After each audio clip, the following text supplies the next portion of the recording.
Hi guys! Kumusta kayo? Ako si Red Quaresma at welcome back sa aking channel. At kung bago pa lang kayo sa aking channel, huwag niyong kalimutan na mag-subscribe at sipahan na rin yung tiny bell button doon sa baba para updated kayo kung meron akong mga bagong video na i-upload dito sa aking channel.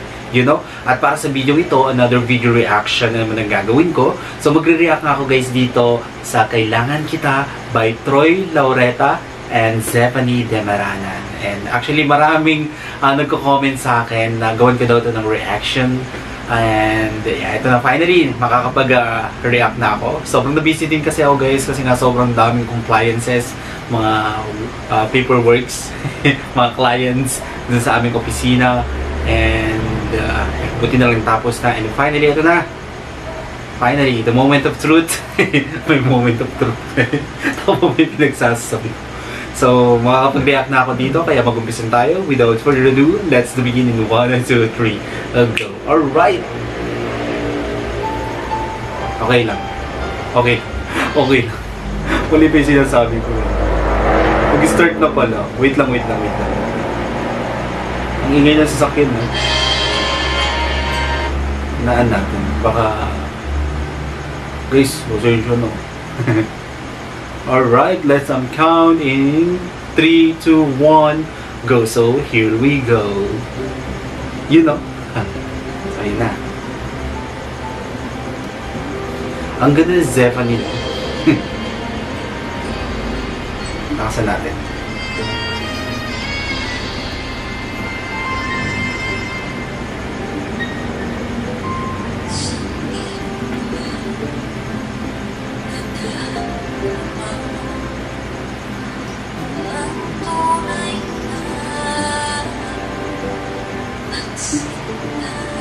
Grabe boses niya, no? Sobrang linis.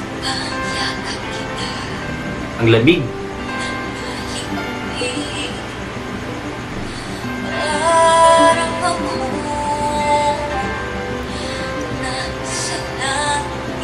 Wow.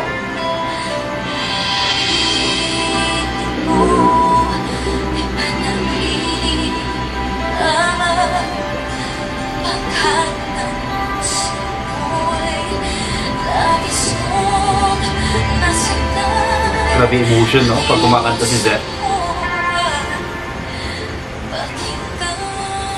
Wow. Grabe. Makata ko sa heart ko pag kumakanta siya. Napaka-effective ng ipan.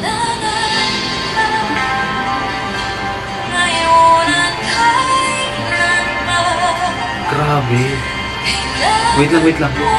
Grabe si Zeph, no? Pag kumakanta talaga siya nagagaling sa heart, no? Kaya tayong mga tagapakinig, talagang kumukonekta siya, no? Napipil natin yung meaning ng kanyang kanta, yung message niya dun sa kanta. Kapag kinanta ni Zeph, grabe, dalang-dala ako. Talaga nagagaling sa heart. Kaya tayong mga tagapakinig, nararamdaman natin yung mensahe na yung isang kanta. So, which is napaka-okay nun, lalo na sa mga singer, di ba? Na dapat yung kinakanta nila is nanggagaling sa heart para na-appreciate at napipil natin yung isang kanta. Hindi lang siya basta kinanta. Dami sa naman.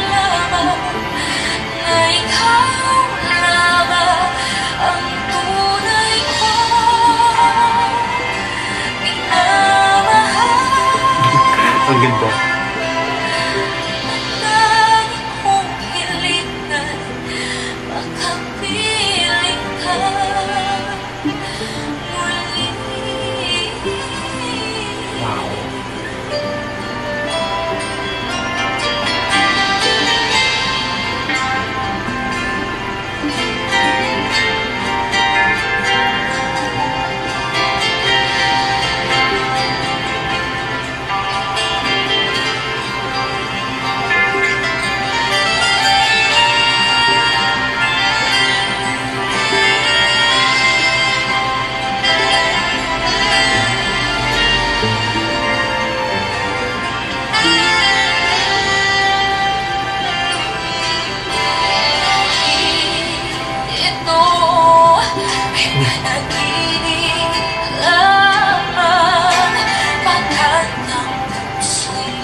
Grabe ah.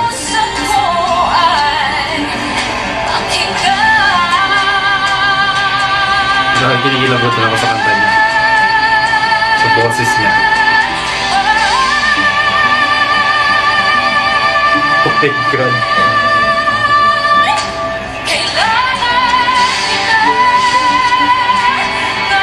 Ang galing.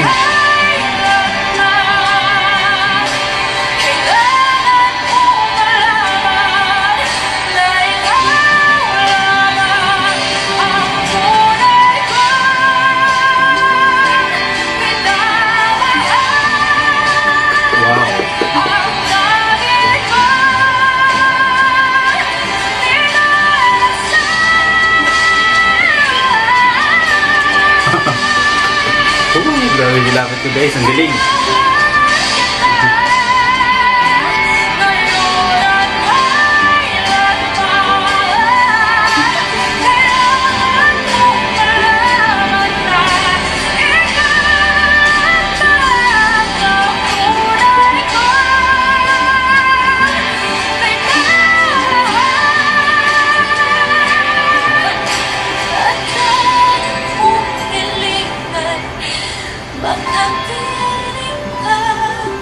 Wow. Oh.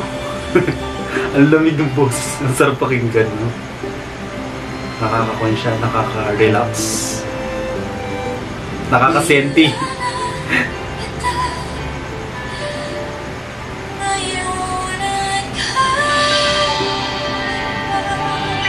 Oh lala. Grabe to. Ang galing ni Zephanie De Marana talaga, no? Napakaganda ng boses. Talagang pang drama yung boses niya, no? Yung dito, yung pang teleserye, pang Disney, yung timbre ng boses niya. And ang sarap pakinggan ng boses, napakalinis kumanta. And napakagaling niyang magkwento habang kumakanta siya. Kaya, ingay, ano ba? Ang ingay ng tricycle. Ang sarap niyang kumanta, ang linis, and nakakasenti yung kanta. Grabe yung tawag dito, pagbigay niya ng buhay dito sa kanta na to. Parang inangkin niya yung kanta na to. And yeah, napaka the best. Good job is Zephanie De Marana. Alam naman na sobrang huge fan ako ni... Alam mo naman na sobrang huge fan kita. Sana mapanood mo to, Zep. And simula The Boys, simula Idol Philippines, and ngayon nasa GMA ka na. Talagang pinapanood ko din yung Sparkle. Sparkle U. Napanood ko siya. Sobrang galing mo doon. Napaka-galing mong singer at magaling ka rin na actress. And yun, multi-talented mo. Talagang hindi ako magsasawa, and yeah, so supportan pa rin kita. We love you, Zep. Zepanatics here. Alright, kung nagustuhan nyo to guys, bigyan nyo to ng malaking likes. Mag-comment kayo kung meron kayong mga request na video na pwede kong gawin dito sa akin channel. You know. Bye!